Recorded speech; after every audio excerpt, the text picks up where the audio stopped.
Welcome back to season 3 of my autumn soup series. Today we're making an autumn squash soup and it's absolutely delicious. Let me know what soups you want to see this autumn and I'll try to add them to the list before the end of the series. Make sure to like, share, and follow for more videos. Now this recipe works for any squash that you can find in season right now. I'm using butternut squash and this autumn squash I found in the supermarket. We're going to peel both the squashes and then we're going to remove the seeds from inside of them. From here I recommend dicing the squash and making them more manageable so they roast quicker in the oven and so they roast evenly.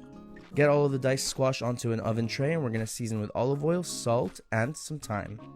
Now we're going to get our hands dirty and massage all of that seasoning into the squash and put that in an oven to roast. While those roast, we're going to dice up an onion and 3 cloves of garlic for aromatics. We're going to make some homemade croutons by slicing up some bread into cubes and then we're going to season it with olive oil and some salt.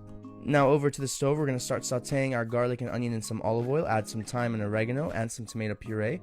We're going to season with cumin, coriander, and cinnamon, as well as some nutmeg, and let that all roast off. Once that's been roasted, deglaze with some white wine, and let that cook off while we remove the squash from the oven. Now add all the roasted squash into the pot and let that mix through. And we're going to go in with some veggie stock until everything is nice and submerged. Simmer that for about 20 minutes, then blend into a smooth soup.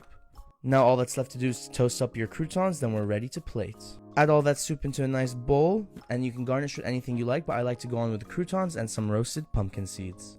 This is the perfect soup to get you into the autumn feeling.